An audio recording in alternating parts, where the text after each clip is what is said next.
하나님 말씀 보시겠습니다. 우리가 함께 은혜 나눌 하나님 말씀은 디모데전서 3장 14절에서 16절까지 말씀입니다. 우리가 함께 은혜 나눌 하나님 말씀은 디모데전서 3장 14절에서 16절까지 말씀. 다 찾으셨으면 함께 한 목소리로 합독합니다. 시작. 내가 속히 내게 가기를 바라나 이것을 내게 쓰는 것은 만일 내가 지체하면 너로 하여금 하나님의 집에서 어떻게 행하여야 할지를 알게 하려 함이니 이 집은 살아계신 하나님의 교회요 진리의 기둥과 터니라. 크도다 경건의 비밀이여 그렇지 않다 하느니 없도다. 그는 육신으로 나타난 바 되시고 영으로 의롭다 하심을 받으시고 천사들에게 보이시고 만국에서 전파되시고 세상에서 믿음 바 되시고 영광 가운데서 올려지셨느니라. 아멘. 크도다 경건의 비밀이여 크도다 경건의 비밀이여 라는 제목으로 하나님 말씀 증거하도록 하겠습니다. 우리는 사도 바울이 교회를 수종들고 섬기기 위한 직분자를 세울 때, 그러니까 감독과 집사를 세울 때 어떤 사람을 세워야 하는지 자격과 덕목의 기준을 디모데에게 제시하고 있는 말씀을 자세히 살펴봤습니다. 모든 사람이 들어야 되는 믿으신 말씀, 바른 교훈, 복음의 진리를 보수하며 이 진리로 선한 싸움을 싸워야 되는 선지자적 사명과 또 모든 사람을 위해 기도함으로 제사장적인 사명을 감당해야 되는 하나님의 교회를 감독하며 수종들고 섬기는 직분이 감독과 집사의 직분이기 때문에 굉장히 높고 엄격한 덕목 기준을 제시하고 있었죠. 그래서 우리가 감독 직분의 덕목은 15가지, 또 집사의 덕목은 12가지를 살펴봤는데 말씀의 초점이 어디 있다라고 했습니까? 말씀의 초점은요, 이러한 자격과 덕목을 스스로 갖추어서 나 이러한 자격이 있다 라는 것을 입증해 보라는 것에 초점이 있는 것이 아니라고 그래서요. 그게 아니라 하나님의 은혜가 아니면 직분을 감당할 수 없는 자라는 사실을 알려는 데 초점이 있다라고 말씀을 드렸습니다. 우리 중에 누구도요, 구원받을 자격, 하나님의 자녀가 될 수 있는 자격이 있기 때문에 구원을 받고 하나님의 자녀가 된 사람은 없습니다. 직분도 마찬가지예요. 자격이 있어서, 어떤 자격이 있어서 직분을 받게 된 것이 아니에요. 만약 내가 어떤 자격이 있고 덕목을 갖추었기 때문에 직분을 받았다라고 한다면 이 사람은 복음을 전혀 모르는 사람인 것이죠. 왜냐하면 직분을 받기 이전에 구원받고 하나님의 자녀가 된 것이 그럴 만한 자격이 있어서 그렇게 된 것이 아니라 자격은커녕 뭡니까? 영원히 멸망받아 마땅한 존재를 하나님이 당신의 긍휼로 오직 은혜로 구원하시고 자녀되게 하셨기 때문이라는 거예요. 하나님께서는요, 어느 정도로 우리가 자격이 없고 스스로 구원받을 수 없는 무능하고 전적이 타락한 죄인인지 당신의 아들을 우리를 위한 대속제물로 십자가에 내어주심을 통해서 보이셨어요. 그러니까 다른 그 어떠한 방도로도 죄인이 구원을 받을 수 있는 길이 없고 오직 하나님의 희생, 하나님의 아들의 대속함만이 죄인이 구원을 받을 수 있는 유일한 길이라는 것입니다. 하나님의 아들이 대속해 주시면 구원의 방도가 없을 정도로, 이 정도로 우리의 죄가 끔찍하고 이 정도로 우리가 하나님의 자녀가 될 자격이 없다는 거예요. 그러므로 정말 말로 형언할 수 없는 하나님의 사랑, 그 긍휼로 자격 없는 우리가 하나님의 아들의 피로 구원을 받고 하나님의 자녀가 되었다는 것이죠. 따라서 죄인 중에 괴수인 자신이 오직 하나님의 긍휼, 하나님의 아들의 희생의 피로 죄사함과 의롭다 하심으로도 구원을 받고 하나님의 자녀가 되었다라는 사실을 알게 된 자라면, 성령이 임하여 주 예수를 믿어 알게 된 자라면 뭐가 있을 수밖에 없어요? 구원에 대한 감사, 구원에 대한 감격이 있을 수밖에 없는 것이고, 또 이렇게 구원해 주셔서 하나님의 자녀 삼아 주심도 감사한데, 자격 없는 자에게 직분까지 허락하시며 사명을 주셨다면 이 직분에 합당하게 사명을 감당하고자 더욱더 은혜를 구하게 되는 것입니다. 그리하여 오직 은혜로 하나님의 교회를 섬기고자 하는 선한 일을 사모하며 그 직분에 합당한 덕목을 열매 맺는 삶을 나타내게 되는 거예요. 지난주에 제가 집사의 덕목 중에 가장 중요한 덕목이 뭐라고 말씀을 드렸습니까? 깨끗한 양심에 믿음의 비밀을 가진 자여야 된다라고 하는 것이 가장 중요한 집사의 덕목이라고 말씀을 드렸죠. 집사의 덕목일 뿐만 아니라 이거는 감독의 덕목도 마찬가지고 모든 성도의 덕목은 깨끗한 양심에 믿음의 비밀을 가진 자여야 돼요. 근데 여러분, 이게 스스로 애쓰고 노력한다고 가질 수 있는 것입니까? 집사의 가장 중요한 덕목도요, 은혜로 주어지는 거예요. 오직 은혜로 성령께서 복음이 선포될 때 마음을 열어 공개된 비밀, 십자가 대속의 은혜를 깨닫게 하시고 그 피로 양심을 씻기시고 새롭게 하실 때 주어지게 되는 것입니다. 그리고 이렇게 깨끗한 양심과 믿음의 비밀을 가지게 된 자는 계속해서 복음을 듣고 나 같은 죄인을 위해 죽으시고 다시 사신 이 예수를 위해 그분의 영광과 그분이 기뻐하시는 것을 위해 살아가기를 힘쓰기 때문에 당연히 직분에 합당한 덕목이 열매로 따라오게 되는 거예요. 여러분, 하나님의 교회를 섬기고자 하는 선한 일을 사모하십니까? 그 사모함으로 직분에 합당한 덕목이 열매로 맺혀지고 있습니까? 그렇다면 이것은요, 오직 하나님의 은혜입니다. 오직 하나님의 은혜예요.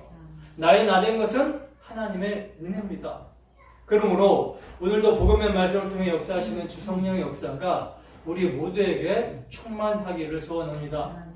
그리하여 십자가 앞에 자신을 세우고 죄인 중에 괴수를 구원하신 주님의 은혜를 찬송하며 자격 없는 자에게 직분을 주심에 감사함으로 직분에 합당한 열매를 맺어가는 우리 모두가 되기를 주님의 이름으로 축원합니다.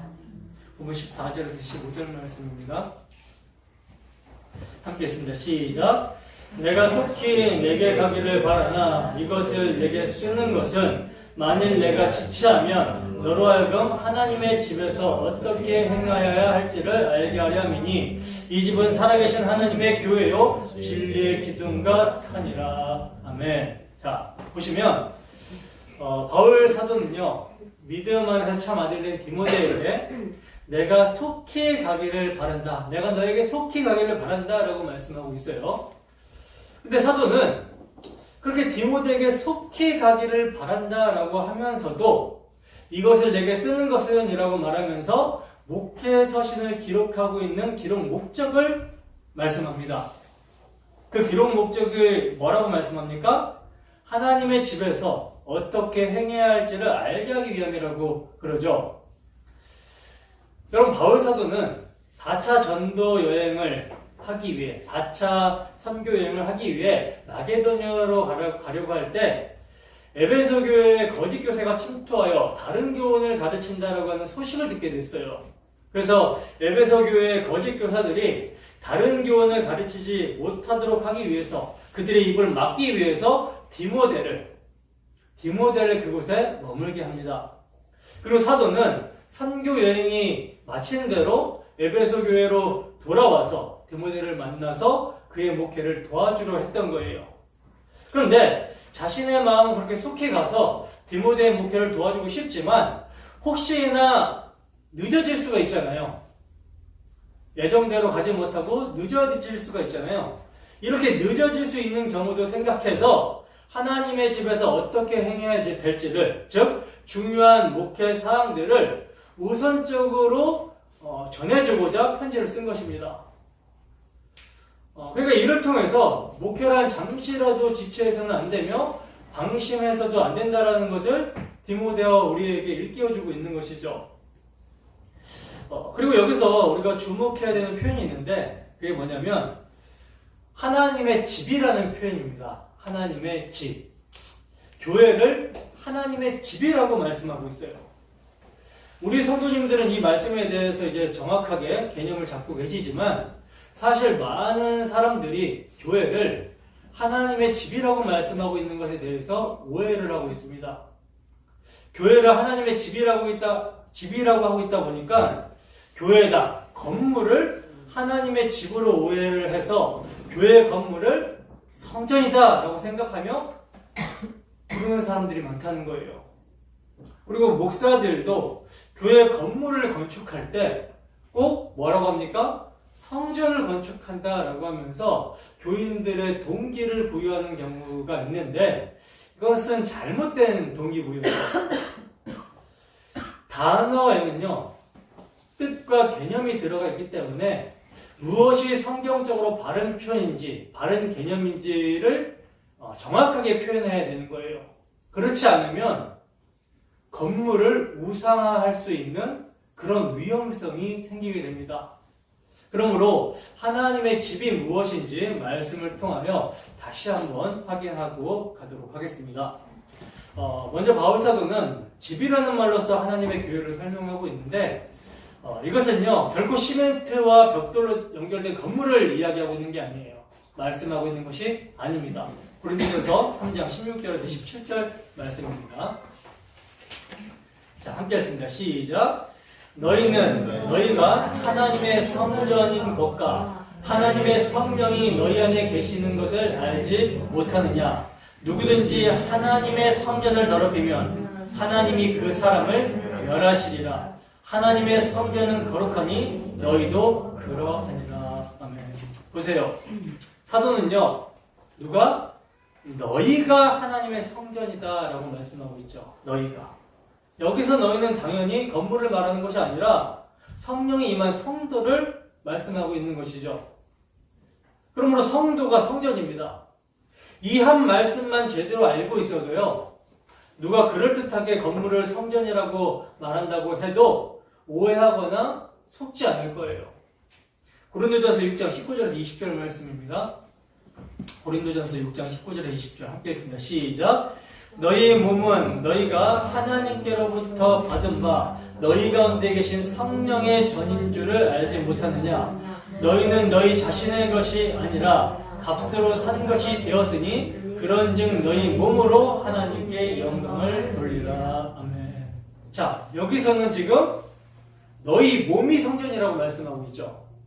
즉 우리의 몸이 하나님께로부터 받은 바 우리 가운데 계신 성령의 전이라는 것입니다. 성령 하나님의 전이라는 거예요. 성령은 우리 주 예수 그리스도의 대속의 피로 말미암아 우리에게 임하게 된 것이죠. 그래서 우리는 우리 자신의 것이 아니라 값으로 산 것이 되었기 때문에 우리의 몸으로 하나님께 영광을 돌리라고 말씀하고 있는 거예요. 고린도후서 6장 16절 말씀도 봅니다. 함께 있습니다. 시작. 하나님의 성전과 우상이 어찌 일치가 되리요? 우리는 살아계신 하나님의 성전이라. 이와 같이 하나님께서 이르시되 내가 그들 가운데 거하며 두루 행하여 나는 그들의 하나님이 되고 그들은 나의 백성이 되리라. 아멘.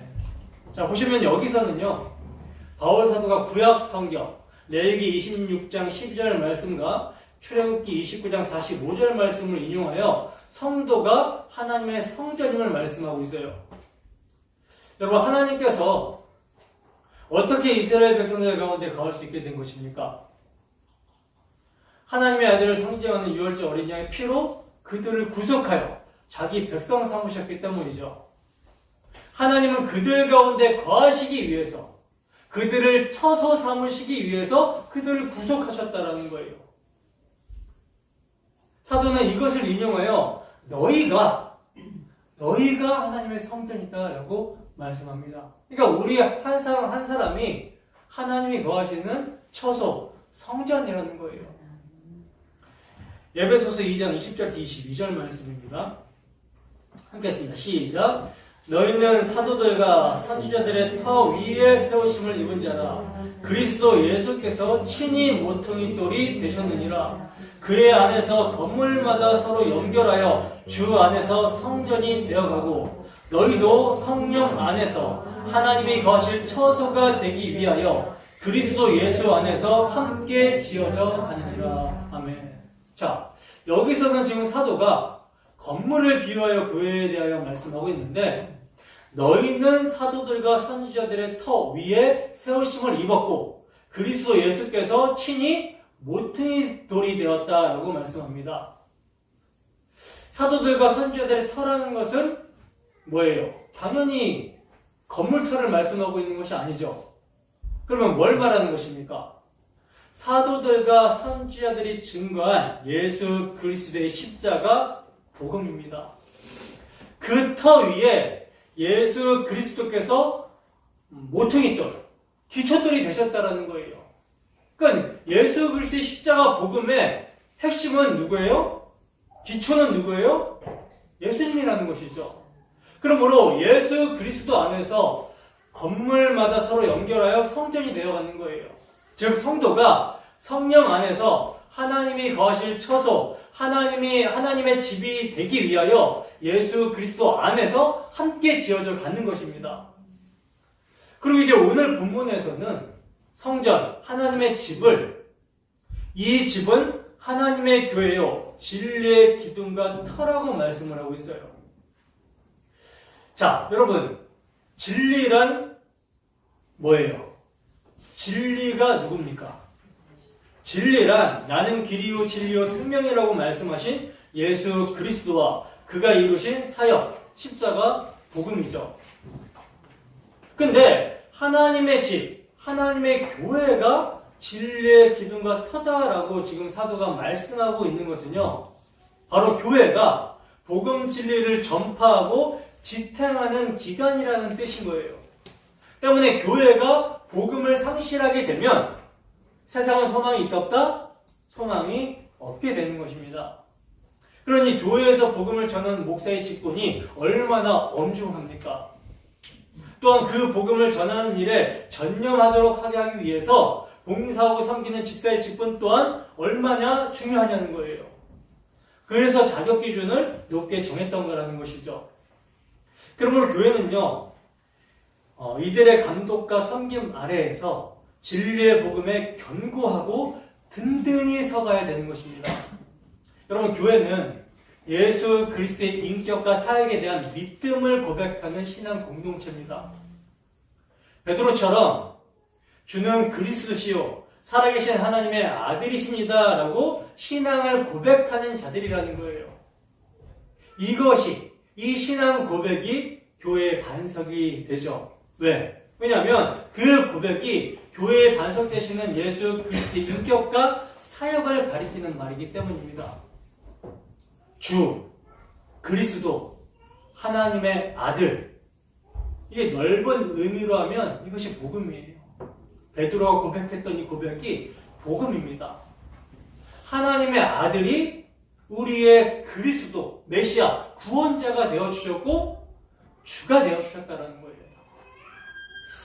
그러나 베드로의 신앙 고백에서는 주님이신 예수, 하나님의 아들이 어떻게 그리스도, 구원자가 되어주시는지는 구체적인 내용이 들어가 있지 않죠. 그러므로 예수님께서는요, 당신이 어떤 방식으로 구원자가 되시는지를 베드로의 신앙 고백에 이어서 말씀해 주신 거예요. 마태복음 16장 21절 말씀입니다. 함께 했습니다. 시작. 이때로부터 예수 그리스도께서 자기가 예루살렘에 올라가 장로들과 대제사장들과 서기관들에게 많은 고난을 받고 죽임을 당하고 제3일에 살아나야 할 것을 제자들에게 비로소 나타내시니. 아멘. 베드로가 주는 그리스도시요 살아계신 하나님의 아들이십니다 라고 이렇게 신앙 고백을 하자 이제 예수님이 누구신지를 지금 제자들이 알게 되죠. 그래서 예수님께서는 드디어 비로소 뭘 말씀하십니까? 그 예수님이 하나님의 아들이 왜 오셨는지, 왜 이 땅 가운데 오셨는지 그 목적을 말해주고 계시는 거예요. 나는 대속제물로 죽기 위해 왔다. 죽으시고 부활하실 것을 말씀하신 것입니다. 따라서 교회는요, 바로 하나님의 아들이 죄인을 구원하시기 위해 죽으시고 3일 만에 부활하셨다라고 하는 이 복음이라는 반석 위에 세워진 신앙 공동체인 거예요. 때문에 이 반석이 무너지면 교회가 아닙니다. 그러면 교회는 내부적으로는 믿음을 고백하며 반석을 굳게 다지고 외부적으로는 다른 교훈으로부터 복음을 지켜내야 하는, 사수해야 되는, 보수해야 하는 진리의 기둥과 터가 되어야 된다는 거예요. 사도는요, 바로 이 하나님의 집, 교회, 진리의 기둥과 터인 교회에서 어떻게 행해야 할지를 디모데에게, 오늘날 우리에게 말씀해주고 있는 것입니다. 그래서 여러분, 우리는 그동안 계속해서 하나님의 집에서 어떻게 행해야 하는지를 기록하고 있는 바울사도의 겉면을 지금 살펴보고 있는데, 살아계신 하나님의 집 교회는 우선적으로 사명을 감당해야 된다라고 그러죠. 어떤 사명입니까? 교회는 밑보다 모든 사람들이 들어야 하는 이 말이요, 그리스도 예수께서 죄인을 구원하시려고 세상에 임하셨다 하였도다 라고 하는 하나님의 영광의 복음, 긍휼의 복음, 이 복음을 전해야 되는 사명이 있고요. 그리고 모든 성도들을 위해, 모든 위정자들을 위해 기도해야 하는 제사장적인 사명이 있어요. 그리고 교회 안에서 창조 질서와 구속 원리에 입각하여 남자와 여자 각자에게 주어진 역할에 질서 있게 순종해야 합니다.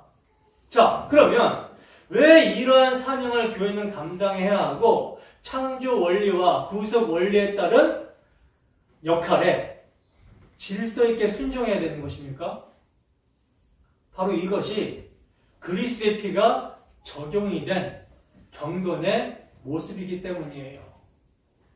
그리고 성도로 온전하게 하며 봉사의 일을 하게 하여 그리스도의 몸을 세우기 위해서 그리스도의 피를 적용하고 감독할 자, 또 이를 위한 헌신과 봉사를 할 직분자를 세울 때도 마찬가지로 여러 가지 자격과 덕목을 말씀하고 있는 것은요, 그 모습이 그리스도의 피가 적용이 된 자, 그리스도의 피가 적용이 된 경건의 모습이기 때문에 그렇습니다. 따라서 하나님의 집에서 어떻게 행해야 되는지 경건의 모습이 나타나려면 그리스도의 피가 동력이 되어야 하고 그 피가 적용이 되어야 되는 것이죠.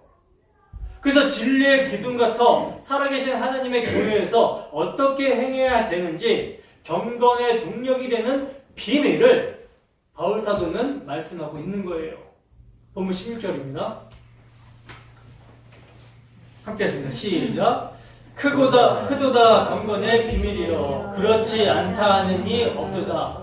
그는 육신으로 나타난 바 되시고 영으로 의롭다 하심을 받으시고 천사들에게 보이시고 만국에서 전파되시고 세상에서 믿음 바 되시고 영광 가운데서 올려지셨느니라. 아멘.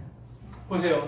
사도는요, 크도다 경건의 비밀이여 라고 말씀합니다. 지금 사도가 진리의 기둥과 터인 살아계신 하나님의 교회에서 어떻게 행해야 하는지의 그 행함의 동기, 경건의 동력인 복음의 진리를 생각해 보니까 이게 너무나 영광스럽고 감격스러운 거예요. 그래서 크도다라고 감탄하고 있는 것입니다. 너무나 복받치는 거죠. 감격이 너무나 복받치는 거예요. 그래서 크도다 경건의 비밀이라고 합니다. 근데 사도는요, 이것을 비밀이라고 하고 있어요. 비밀. 하나님의 집에서 어떻게 행해야 하는지 그 행함, 경건의 동력, 복음을 비밀이라고 지금 사도는 말씀합니다. 여러분, 경건의 동력이 되는 복음을 비밀이라고 하는 것은요, 복음을 기록하고 있는 성경을 아무나 읽지 못하도록 꽁꽁 감추어 두었기 때문에 비밀이라고 하는 것이 아니죠.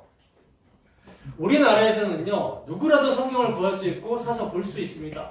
심지어 예수님이 누구신지, 그가 무슨 일을 행하셨는지는요, 구글이나 네이버로 검색만 해봐도 그 정보를 다 알 수가 있어요. 근데 문제는 그 내용이 사람들이 구하거나 찾지 않는 내용이라는 것이죠. 사람들이 좋아하는 내용이 아니라는 것입니다.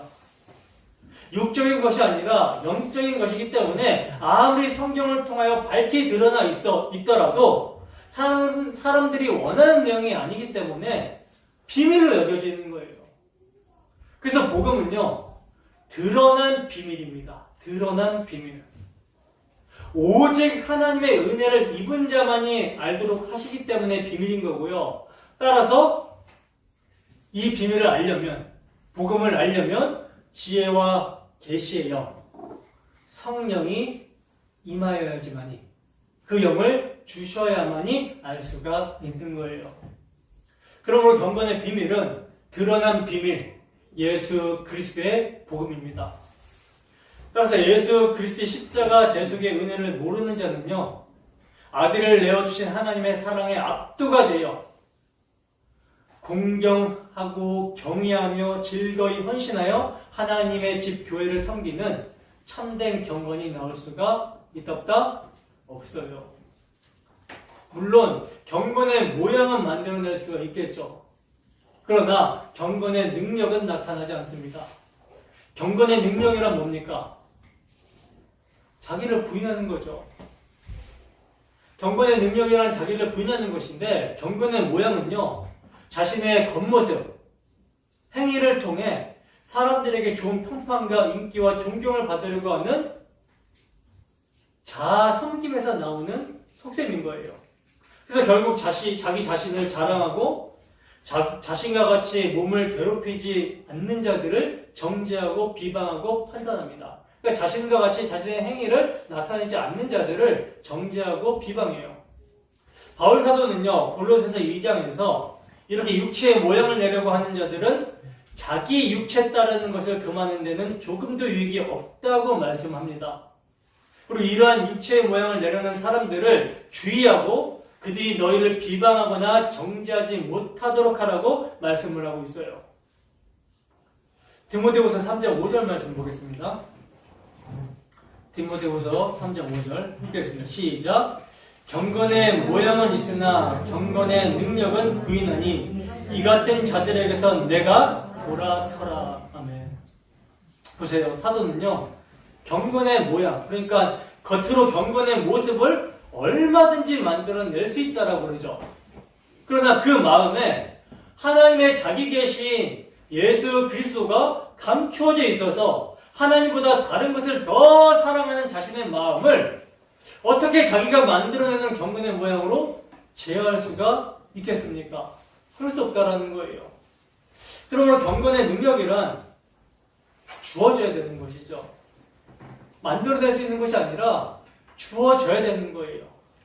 그럼 혹자들은, 그러면 목사님, 경건에 이르기를 연습하라는 말씀은 어떤 의미입니까? 이렇게 질문할 수 있는데, 디모데전서 4장 7절에 사도가 경건에 이르기를 연습하라고 하는 말씀은요, 이미 성도에게 주어진 경건의 능력, 경건의 비밀 안에 있는가 자신을 확정하라는 말이에요.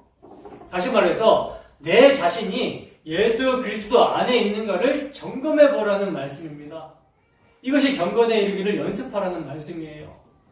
그러므로 참으로 하나님 앞에서 그를 경외하고 사랑하며 하나님의 집인 교회를 섬길 수 있는 경건의 능력은 경건의 비밀 예수 그리스도로 말미암는 것입니다. 골로새서 1장 25절에서 29절 말씀입니다. 함께 했습니다. 시작. 내가 교회에 일꾼된 것은 하나님이 너희를 위하여 내게 주신 직분을 따라 하나님의 말씀을 이루려 함이니라. 이 비밀은 만세와 만대로부터 감추어졌던 것인데 이제는 그의 성도들에게 나타났고 하나님이 그들로 하여금 이 비밀의 영광이 이방인 가운데 얼마나 풍성한지를 알게 하려 하심이라. 이 비밀은 너희 안에 계신 그리스도시니 곧 영광의 소망이니라. 우리가 그를 전파하여 각 사람을 권하고 모든 지혜로 각 사람을 가르침은 각 사람을 그리스도 안에서 완전한 자로 세우려 함이니 이를 위하여 나도 내 속에서 능력으로 역사하시는 이의 역사를 따라 힘을 다하여 수고하노라. 아멘. 보시면 사도 바울이 교회에 일꾼된 것은 하나님이 너희를 위하여 내게 주신 직분을 따라 하나님의 말씀을 이루려 합니다. 라고 그래요. 이루려 한다라는 말은요, 전파하고 전달한다라는 의미인데, 바울 사도가 이를 위하여 교회의 일꾼이 되었고 직분을 받았다라는 말입니다. 그리고 바울이 전파하고 전달하고자 하는 하나님의 말씀이 뭐라고 합니까?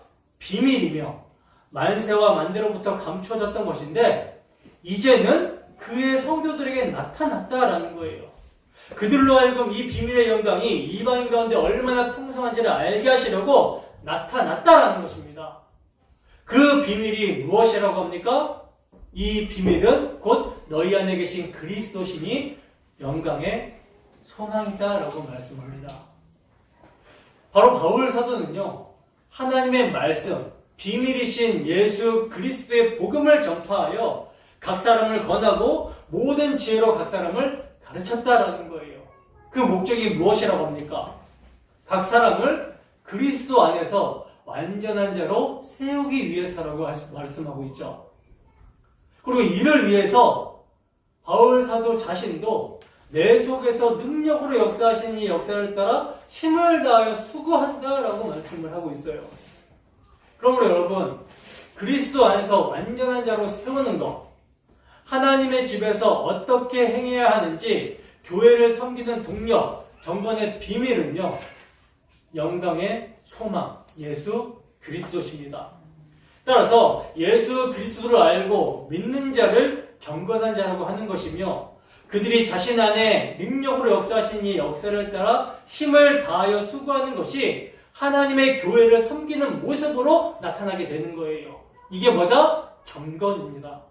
그래서 크도다 경건의 비밀이요 그렇지 않다 하느니 없도다라고 하고 있는 거예요. 여러분 정말 경건의 비밀, 복음 진리는요 너무나 큽니다. 우리가 헤아릴 수 없는 거예요. 복음을 경험한 사람은 이보다 더 큰 것을 찾을 수 없을 것입니다. 그래서 모든 성도는 복음을 가장 귀하고 가장 큰 하나님의 영광, 하나님의 일로 인정할 수밖에 없는 거예요. 그래서 크도다라고 말할 수밖에 없다는 거죠. 바로 그 복음이 성도로 하여금 온전하게 하고 하나님의 교회를 섬기게 하는 경건의 삶을 살게 하는 동력, 경건의 비밀인 것입니다. 자, 이제 사도는 이렇게 성도로 하여금 경건의 삶, 살아계신 하나님의 집, 교회를 섬기게 하는 원동력인 복음에 감탄하고 나서 그 복음이 구체적으로 무엇을 의미하는지를 말씀해주고 있는데 우선 그는 육신으로 나타난 바 되시고 라고 말씀을 하고 있어요.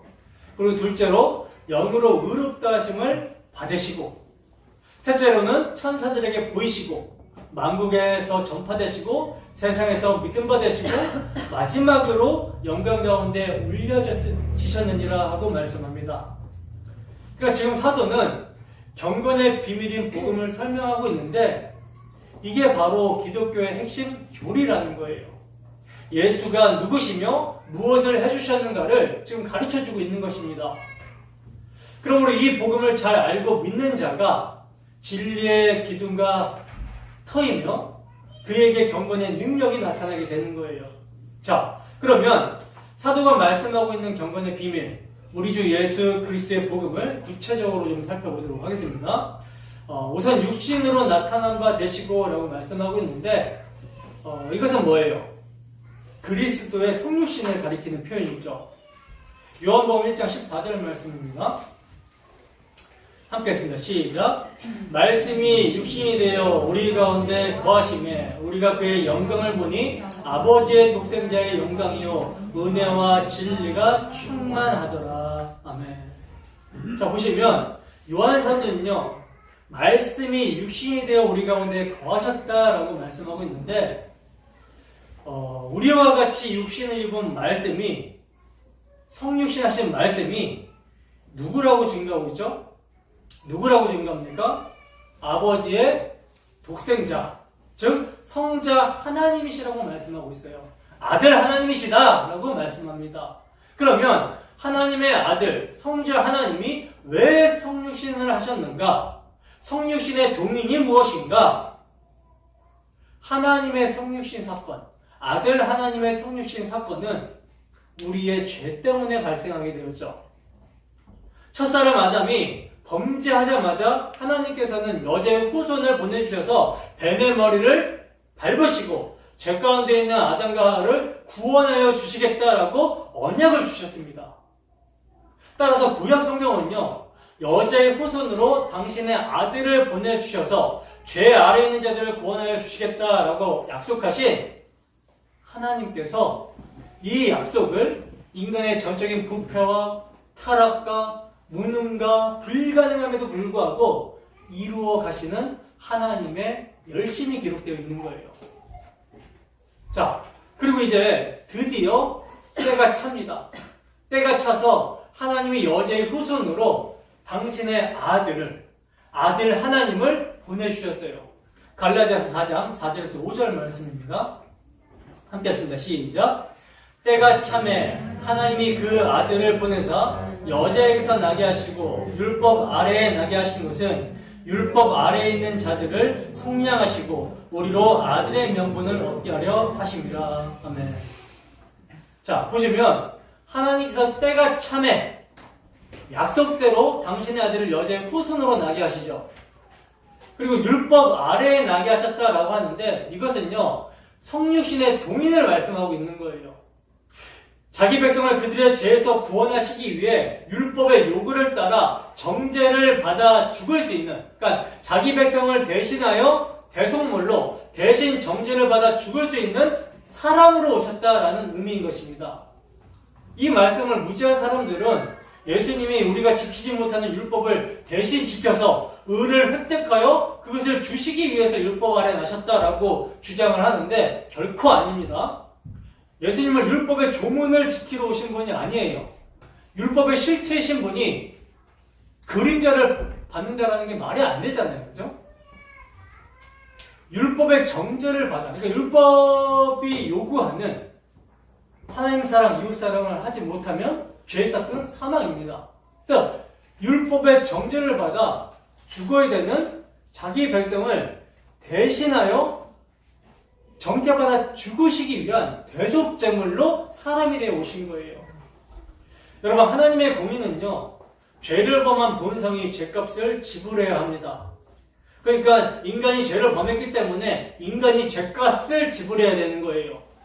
근데 그 죄값은 인간이 하나님께 범죄했기 때문에 영원하신, 유한한 존재가 영원하신 하나님께 범죄했기 때문에 그 죄값은 영원한 죽음의 형벌이죠. 그래서 이것을 대신 감당할 인간은요, 이미 인간은 죄 아래에 있고 또 인간은 유한한 존재이기 때문에 대신 감당할 수 있는 인간은 한 사람도 없습니다. 그러므로 인간을 창조하신 아들 하나님께서 죄값을 대신 갚아주시기 위해서 인간이 되신 거예요. 인간이 되어 영원한 죽음의 형벌을 감당하심으로 인간이 범한 죄값을 갚으시고 하나님의 공의를 만족시키시도록 하신 거라는 거죠.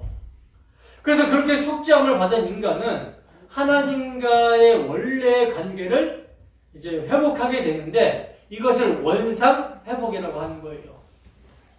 그러니까 하나님께서는 하나님과 당신의 백성들과의 관계, 이것을 회복시키시기 위해서, 본래의 관계로 회복시키기 위해서 죄를 범한 인간의 본성을 입으셔야 했던 것입니다. 그래서 원상 회복을 위해 성육신하신 것이고 십자가에 대신 죽으심으로 죄인에 대한 하나님의 공의를 만족하게 하신 거예요. 그러므로 십자가에서 다 이루셨다 하셨죠. 그러니까 죄값을 다 갚으심으로 우리에게 이제 죄가 없으니까, 하나님과 우리 사이를 가로막는 죄가 없으니까 하나님과 우리와의 관계가 회복이 되는, 원상 회복이 이루어지게 된 것입니다. 자, 그러므로 이제 이렇게 원상이 회복된 인류를 뭐라고 하냐면 새 인류, 새로운 피조물이라고 하는 거예요. 그래서 바울 사도는 너희는 그리스도 예수로 말미암아 새로운 피조물이 되었다라고 증거를 하고 있죠. 하나님은요, 그리스도 안에서 새 인류를 만드시기 위해 아담으로 인해 타락한 인류를 새 인류로 만드시기 위해서 산 영이 아니라 살려주는 영으로 오셨습니다. 살려주는 영으로 그리스도를 보내신 거예요. 새 인류의 머리로 세우셨다라는 거죠. 로마서 5장 14절 말씀입니다. 로마서 5장 14절 하겠습니다. 시작. 그러나 아담으로부터 모세까지 아담의 범죄와 같은 죄를 짓지 아니한 자들까지도 사망이 왕노로 타인하니 아담은 오실자의 모형이라. 아멘. 여러분, 아담은 인류의 대표입니다. 그죠? 인류의 대표예요. 근데 이 인류의 대표 아담이 오실자의 모형이라는 것은 그리스도께서 새 인류의 머리, 새 인류의 대표가 되신다라는 뜻이에요.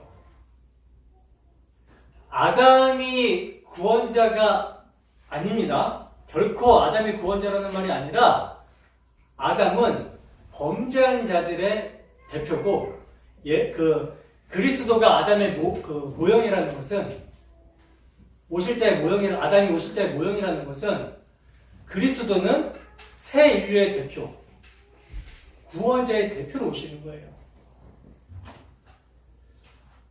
자, 고린도전서 15장 45절과 47절 말씀을 통해서 한 번 더 확인해 봅시다. 함께 했습니다. 시작. 기록된 바 첫사람 아담은 생명이 되었다 함과 같이 마지막 아담은 살려주는 영이 되었나니 첫사람은 땅에 났으니 흙에 속한 자이거니와 둘째 사람은 하늘에서 나셨느니라. 아멘. 아담과 그리스도의 공통점과 차이점을 아시겠습니까? 공통점은요, 인류의 대표라는 거예요. 아담은 옛 인류의 대표, 범죄한 자들의 대표가 되는 것이고, 그리스도는 새 인류의 대표, 구원받은 자들의 머리, 대표가 되는 거예요. 다른 점은 이 기능이 다른 거죠. 어떤 기능이 다른가? 아담은 범죄한 자들의 대표, 죄 아래 있게 하는 기능이고, 그리스도는 구원자로 오셨어요. 살려주는 영으로 오셨습니다. 그리고 출신도 다르죠. 아담은 땅에 속한 자로 땅에서 지음을 받았지만 그리스도는 하나님으로서 하늘에서 오셨습니다. 따라서 아들 하나님께서 성육신 하심으로 마지막 아담으로 오신 것이며 둘째 사람으로 오신 거예요. 마지막 아담이라고 한 것은요, 죄의 지배를 받는 아담의 원죄 상태를 끊어버리고 그치게 하고 살려주시는 영으로 오셨다라는 의미로 마지막 아담이라고 그리스도를 표현하고 있는 거고요. 그리스도를 둘째 사람이라고 한 것은요, 하늘에서 오신 새 인류의 대표자로서 새 인류가 하늘의 시민이 되게 하시는 의미에서, 시민이 되게 하신다라는 의미에서 둘째 사람이라고 한 것입니다. 자, 바로 이렇게 인간으로 오신 하나님, 아들 하나님은요, 완전한 하나님, 완전한 인간으로 오시는 거예요. 완전한 하나님, 완전한 인간입니다. 이것을요, 신학적인 용어로 이성 1인격이라고 하거든요. 그러니까 두 본성에 하나의 인격을 가지셨다라고 해서 이성 1인격이라고 합니다. 인격은 자기 의식과 자기 결정의 주체이며 개인을 일컫는 표현인데, 성육신하신 하나님의 아들은 하나의 인격으로 오셨다라는 거예요. 그 하나의 인격에 신성과 인성을 가지신 것입니다. 신성은 하나님, 신의 본성, 영이시고, 인성은 인간의 본성, 영혼과 육체를 의미합니다. 한 인격에 신성 100%, 인성 100%로 오셨다라는 거예요. 그래서 신인이라고 하는 거예요. 그러면 그 인격은 누구의 인격인가? 하나님의 인격인가? 사람의 인격인가? 그리스도는 하나님의 인격이시죠. 이게 굉장히 중요하고 매우 중요한 표현인데, 아들 하나님께서는요, 하나님으로서의 인격에 한 인간 본성, 영혼과 육체를 취하셔서 사람이 되신 거예요. 그러므로 한 인격에 두 본성이 되신 것입니다. 그리고 각 본성은요, 그 특성을 유지합니다.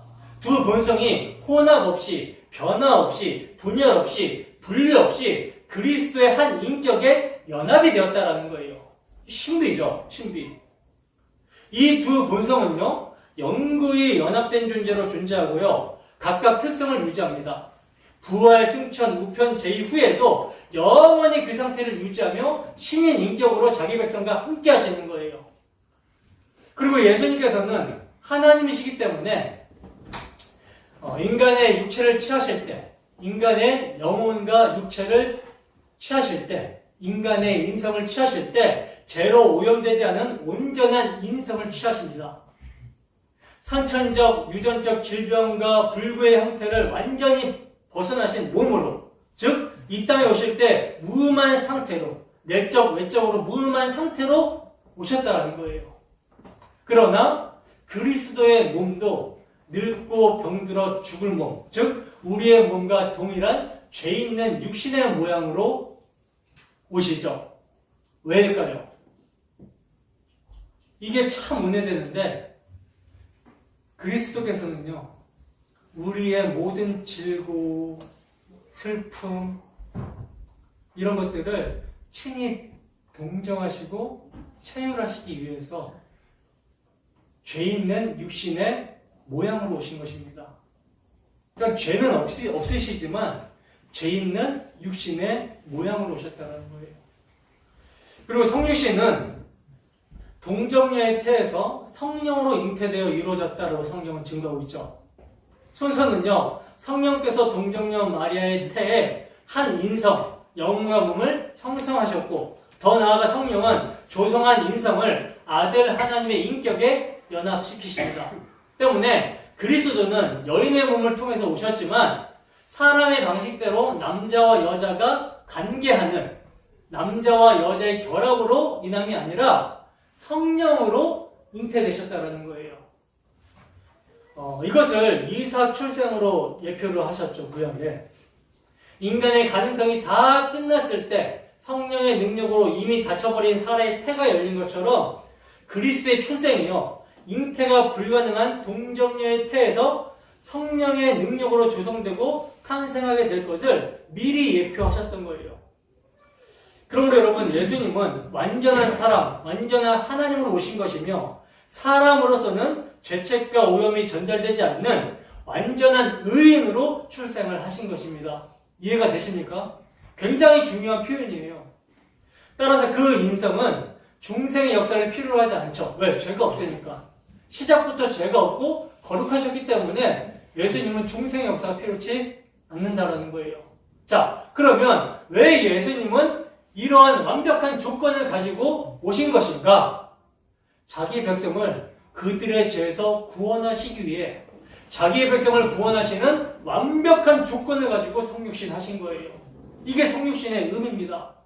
그리고 그리스도께서 자기 백성을 구원하시기 위해 성육신 하신 것은요, 죽음을 통하여 자기 백성의 죄를 대신하여 갚아 속량하시고, 또 죽음의 세력을 잡은 자 마귀를 멸하시기 위해서이기 때문에 그리스도의 십자가 대속으로 연결이 됩니다.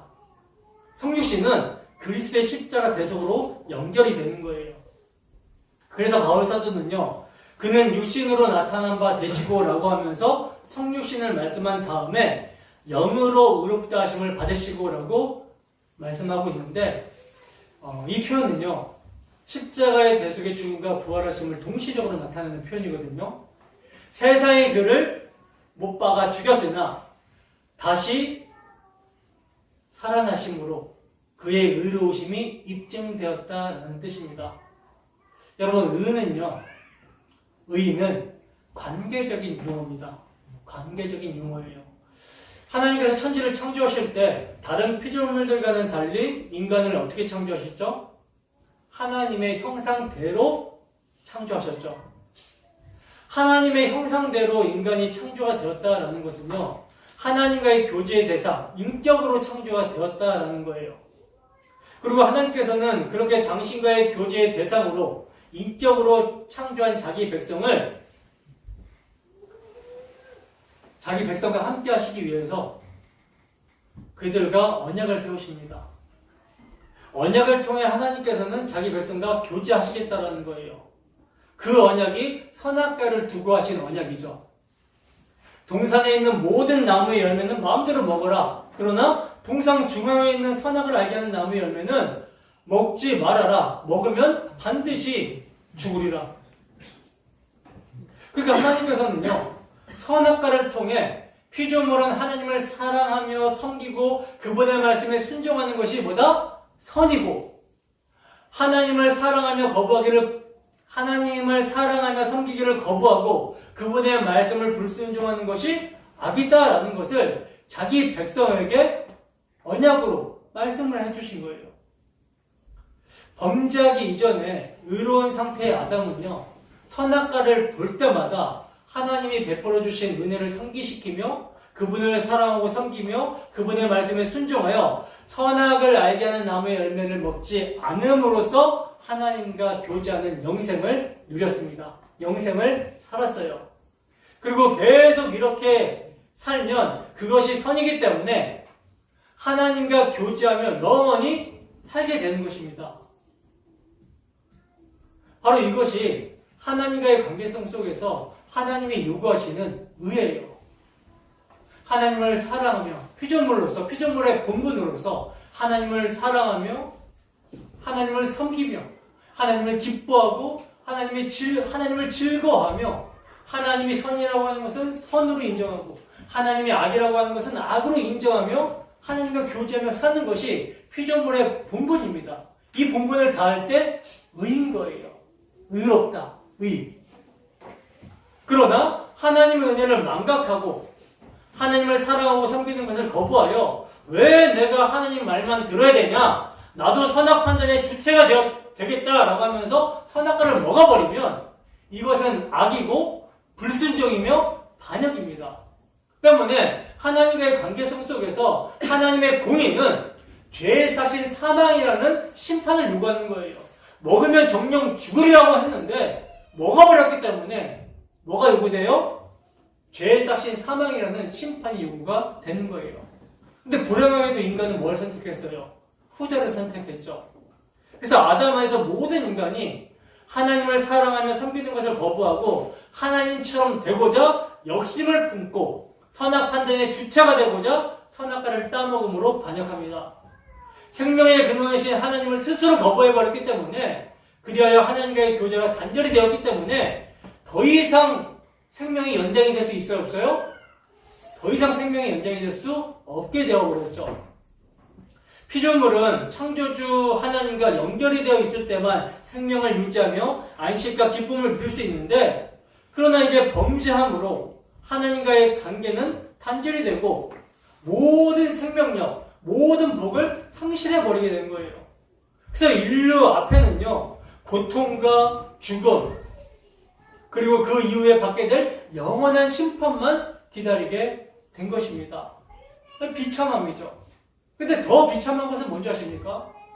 하나님과 인간 사이를 가로막은 죄를 해결하고 하나님께 나아갈 수 있는 자가 아무도 없다는 거예요. 왜? 이미 죄 아래에서 종노릇하고 있기 때문에 아무리 착한 일을 하고 선행을 하고 해도 반정부입니다. 반정부 아래 있는 거예요. 반정부, 역도들 안에서의 선함과 착함이기 때문에 하나님과 아무런 관계가 없다라는 것이죠. 그것이 하나님 앞에서 죄를 상쇄할 수 없고 죄의 값을 갚을 수 없는 것입니다. 때문에 오직 반역자들, 역도들에게는 뭐만 있는 거예요? 죽음만 있는 거예요. 오직 죽음으로만 죄를 갚을 수 있는데 그 죽음이 영원한 죽음입니다. 하나님께 범죄했기 때문에. 그래서 인간 측에서는 방법이 있다 없다? 없어요. 없습니다. 그저 심판만 기다릴 뿐이에요. 그런데 이러한 절망 가운데 기쁜 소식이 있으니 그게 뭐예요? 하나님이 우리와 화목하기 위해서 의가 되어주시겠다라는 소식입니다. 여러분, 사람과 사람 사이의 화해는 가해자가 피해자에게 입힌 피해를 보상함으로 이루어지잖아요. 그러나 하나님의 화해법은요, 정반대예요. 마땅히 하나님을 섬겨야 될 피조물, 하나님의 백성이 반역을 저질러 하나님의 법을 파기하고 하나님의 명예를 모독했어요. 따라서 하나님은 피해자이고요, 인간은 가해자입니다. 때문에 죄의 삭신 사망이라는 영원한 죄의 형벌을 인간은 받아 마땅한 거예요. 그런데 놀랍게도요, 하나님께서는 자기 자신이 피해를 보상해 주시는 거예요. 당신의 아들을 화목제물로 십자가에 세우셔서 심판하심으로 하나님의 공의를 만족시키시고 당신의 피조물을 얼마나 사랑하시는지 그 사랑을 확증하여 보여주신 것입니다.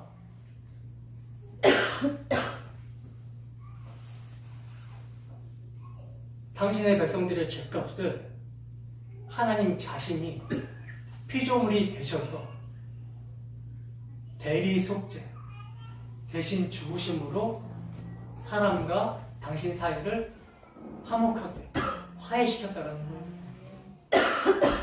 하나님의 아들 예수 그리스도께서도요, 아버지의 뜻에 죽기까지 순종하여 십자가의 죄인을 대신하여 죽으심으로 하나님의 공의를 만족시키심과 동시에 그 십자가의 죽기까지 순종하신 순종이 아버지에 대한 사랑과 죄인인 우리를 친구로 이웃으로 여기서 사랑하여 대신 죽으신 순종이기 때문에 율법의 완성, 사랑을 나타내 보이신 것입니다. 그러므로 그리스도의 죽음이 속죄하여 공의로우신 하나님의 진노가 진정이 되었고 그 그리스도의 의로운 한 행위, 십자가에서 공의와 사랑을 이루신 그 의를 하나님께서는 믿는 성도의 것이 되게 하셔서 죄 없다 하시고 의롭다 하신 거예요. 그래야 하나님과의 원수된 관계가 그리스도의 대속의 피로 말미암는 의로 화목이 화해가 이루어지게 하신 것입니다. 더 나아가 하나님께서는요, 당신의 아들 그리스도의 보혈로 우리를 죄에서 해방시켜 자유하게 하셨어요. 이것은요, 내세의 영원한 죄의 형벌에서만 자유하게 하신 것뿐만 아니라 나 이제 지옥 안 간다 이것뿐만 아니라 현세에서도 죄의 권세로부터 자유하게 하신 것입니다. 아들의 영원한 속죄의 피로 자신에게 영원히 용납되게 하셨다는 거예요. 우리가 현세에서 그 어떤 죄를 짓는다 할지라도 하나님께서는 영원한 속죄의 피로 우리를 덮어버리셨기 때문에 죄에서 자유함 가운데 용서함을 받고 언제든지 그 피를 의지하여 하나님 앞에 나아갈 수 있게 하셨다는 거예요. 로마서 6장 17절에서 18절 말씀입니다. 함께 했습니다. 시작. 하나님께 감사하려다. 너희가 본래 죄의 종이더니 너희에게 전하여 준 바 교훈의 본을 마음으로 순종하여 죄로부터 해방되어 의에게 종이 되었느니라. 아멘. 본래 우리가 죄의 종이었는데 우리에게 전해준 복음, 하나님의 아들의 복음, 이 복음으로 말미암아 죄로부터 해방되어 의에게 종이 되었다. 너무나 놀랍지 않습니까? 그리고 그리스도께서 우리의 모든 죄의 값을 자신의 십자가 죽음, 자신의 피값으로 갚으시고 우리를 의롭다 하신 것, 의로우신 하나님 앞에서 새 생명 가운데 살게 하셨다라는 것을 확증해 주시기 위해서 하나님은요, 그리스도를 사망에서 풀어 살리셨어요. 살리시사 우리의 부활의 보증, 부활의 첫 열매가 되게 하신 것입니다. 이게 바로 영어로 의롭다함을 얻으시고 라는 뜻이에요. 그리고 바울 사도는 더 나아가 천사들에게 보이시고 만국에서 전파되시고 세상에서 믿음바 되시고 라고 말씀하고 있는데 이것은요, 이제 진리이신 예수 그리스도와 그분이 행하신 복음, 그분이 십자가로 이루신 복음이 널리 전파되고 견고하게 세워졌음을 말씀하고 있는 것입니다. 그리고 마지막으로 사도는 그리스도는 영광 가운데 올려졌셨느니라 하고 말씀하고 있는데 이것은 승천이죠. 승천하신 주님은요, 하늘보좌 우편에서 당신이 이루신 십자가 복음을 알게 하시고자 아버지께로부터 약속하신 성령을 받아 택하신 백성들에게 부어주시는 거예요. 그리고 지금도 하나님 보좌 우편에서 이를 위하여 당신이 이루신 대속을 근거로 간구하고 계시는 것입니다. 그래서 드러난 비밀, 공개된 비밀, 경건의 비밀, 복음을 택하신 자들의 영적인 눈과 귀를 열어 깨닫게 하시는 거예요. 지혜와 계시의 영이 임하니 그리스도께서 십자가에 달리신 것은 나의 죄 때문에 달리셨구나. 나 같은 죄인을 구원하시기 위해서 하나님의 아들이 피조물이 되어 십자가에 죽임을 당하셨구나. 이 사실을 알게 되는 것입니다. 그러므로 복음의 비밀, 경건의 비밀을 알게 된 자들은요, 더 이상 자신의 육신을 의지하지 않고 경건의 비밀 되시는 예수 그리스도만을 바라보고 의지하게 되는 거예요. 이러한 자들에게 뭐가 나타난다? 경건에 속한 열매들이 나타나게 되는 것입니다. 여러분, 우리에게 하나님의 집에서 어떻게 행해야 하는지 경건에 속한 열매들이 나타나고 있습니까? 나타나고 있다면 이는 영원히 멸망받아 마땅한 우리에게 베푸신 하나님의 은혜, 하나님의 긍휼로 말미암는 것입니다. 경건의 비밀인 우리 주 예수 그리스도의 복음을 지혜와 계시의 영을 허락하여 주셔서 깨닫게 하여 주셨기 때문에 우리와 같은 죄인이 죄사함을 받아 영원히 용납되어 하나님이 거주하는 살아계신 하나님의 집, 교회가 되었다라는 사실을 알게 되었고, 그 은혜로 주의 십자가 사랑이 강건하기 때문에 하나님의 집을 섬길 수 있는 경건에 속한 열매를 맺게 되는 것입니다. 정말 크도다 경건의 비밀입니다. 때문에 우리는 이 경건의 비밀, 복음에 견고하게 서 있어야 되는 거예요. 왜냐하면 교회만이 진리의 기둥과 터, 즉 우리 주 예수 그리스도의 복음 진리를 전파하고 지탱하는 유일한 기관이기 때문입니다. 그러면 사탄이 무엇을 가장 미워하고 무엇을 가장 두려워하겠습니까? 이 경건의 비밀이 전파가 되면요, 자기 종로로 타고 있는 자들을 빼앗기게 돼요. 그리고 이 경건의 비밀이 다 전파되게 되면, 택하신 백성들에게 다 전파가 되면 사탄은 불못에 던져지게 됩니다. 그래서 자기의 날이 얼마 남지 않게 되기 때문에 복음이 전파되는 것을 가장 두려워하며 적대하는 거예요. 그래서 이 비밀의 복음이 전해지지 못하도록 진리의 기둥과 터인 교회를 미혹하고 공격하는 것입니다. 오늘날 정말 마귀가 발악하여 복음의 자리를 엉뚱한 것으로 대처하며 경건의 비밀 복음에 관심을 갖지 못하도록 하고 있고, 자유주의 신학이라는 이름으로 예수 그리스도의 성육신과 대속을 무너뜨리려고 합니다. 근데 여러분, 사도 바울 당시에도요, 이러한 시도가 있어 왔어요. 그래서 사도는 교회에요, 경건의 비밀에 확고하게 서서 선한 싸움을 싸워야 된다라고 권면하고 있는 것입니다. 왜냐하면 우리 주님의 십자가 대속의 복음만이 죄인이 구원을 받고 하나님과 화목하게 되는 유일한 소망이며, 오직 교회만이 이 진리를 보수하고 전해줄 수 있는 진리의 기둥과 타이기 때문이라는 거예요. 비록 오늘날 우리 시대에 더욱더 진리를 왜곡하려고 하는 사탄의 공격이 거세지만, 이 땅의 경건의 비밀을 가지고 있는 교회가 주 예수 그리스도의 복음 진리를 보수하고 전파해 줄 수 있는 유일한 기관이라는 사명감을 가지시고, 우리 모두 경건의 비밀, 복음 진리에 견고하게 서서 선한 싸움을 싸우는 주의 군사 되기를 소원합니다. 주의 좋은 군사로 날 위해 이 땅에 오시고 죽으시고 부활하신 예수 그리스도를 위하여 경건의 능력을 나타내며 복음에 합당하게 살아가는 자들에게 주 하나님의 은혜와 평강이 언제나 함께하기를 주님의 이름으로 축원합니다. 기도하겠습니다.